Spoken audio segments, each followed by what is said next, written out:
What's up, guys? Happy Monday. Hope you guys all had a great weekend. I know I had a lot of fun watching the CrossFit Games this weekend. So if you didn't catch what was happening, would highly recommend heading over to YouTube and just giving it a little watch. It was pretty cool.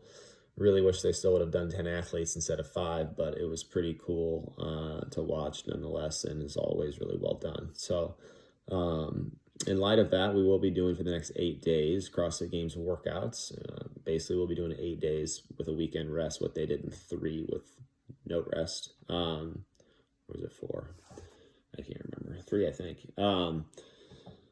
So yeah, it's fun to tie into something bigger than ourselves, kind of stay connected that way, and just give a shot. I mean, that's one of the cool things about the sport is, we can attempt what the best athletes in the world are doing to a very high degree of accuracy. So it'll be really fun.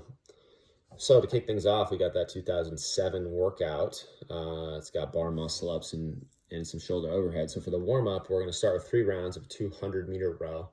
A bar muscle up drill, which I'll send a video through on that, but it'll be on a box, and you'll be practicing going from a arch to a hollow with straight arms and working on putting downward pressure on the bar with straight arms. And then doing 10 push jerks. But on the push jerk, I want to be slowly working down, lower and lower and lower. So push jerk to kind of low power to power to parallel to full squat jerk. 10 of them with a pause in the bottom of each one, making sure that we've got straight arms and control and balance in the bottom of each rep. Each station should take a minute to a minute and a half, something like that. So the whole workout of 3 rounds should take somewhere between 10 and 12 minutes. After that, we've got back squat. I am going to spread out the CrossFit total. I thought about doing it all in just one day, but I think I'm going to spread it out. So we'll work up to a heavy back squat, and in about 20 minutes, no more than that, because in the total they're not getting that much. So it'll be a quick, kind of a quicker max or so. But if we can manage ourselves in class for 20 minutes, that'd be great. So 20 minutes, 3, 2, 1, go. Do your best back squat, and if that's not enough time for people to get to their max, there wasn't enough time in the total either, I guess, is the explanation of that. So then after that back squat, we're going to get ready for the workout. Logistically, this one's a little tough. So with the 1,500-meter row, we may have to start half the group on that, and then half the group on the 5 rounds, and then switch with a particularly big class.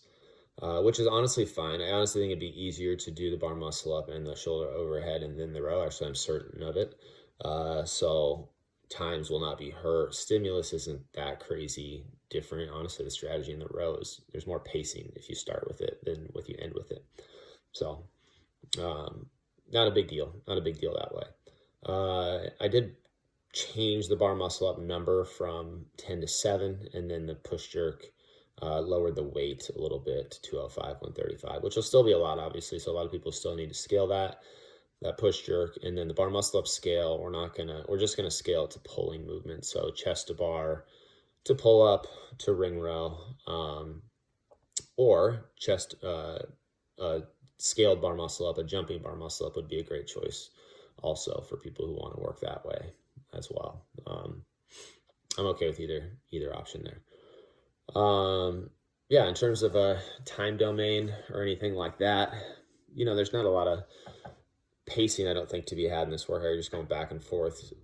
The reps are small enough. We're just going back and forth between the movements.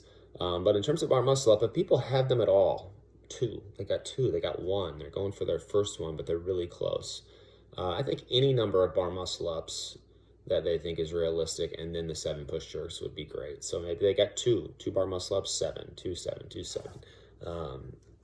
I'd like to see people kind of working on those skills and kind of going for it a little bit in this workout. Now, if they just don't have them, okay, that's fine. But if they've got them, or they've got one, or they've pretty much got one, I think they go for it. If someone's really close, to throw an orange band or a red band on there on those bar muscle ups, actually, I think is a pretty good strategy. To get too much heavy of a band on there, I don't think really makes a ton of sense for people, but they just need a little bit of assistance in that, a little bit of momentum with a light band. I think that could be a good choice. Otherwise, like I said, the jumping bar muscle up is a great option, or just working some sort of pulling variation. For the push jerk, again, getting straight arms in the bottom of that catch. We want to make sure that people aren't pressing out if they're jerking. Seeing a little bit too much press out, and then seeing a little too much of people not quite finishing the movement with straight knees. Basically, the knees and elbows need to be extended at the same time. A lot of people try to do one or the other and kind of fall short. So don't be afraid to call people out on that, and make sure that we're getting full reps there. As always with the row and the strategy, if you're starting with the row, you can't row so hard. You need to row hard enough, as hard as you can, that you still can go to the bar, but that you can still go to the bar and start right away. If you've got to take 30 seconds between the row and the bar, you just lost all your row time. So I would suggest, pacing that row to not need a massive break in between. If you're ending with the row, then there's not much of a strategy. You're just hammering it and finishing strong. All right. Have a great Monday. Looking forward to the entire 8 days ahead.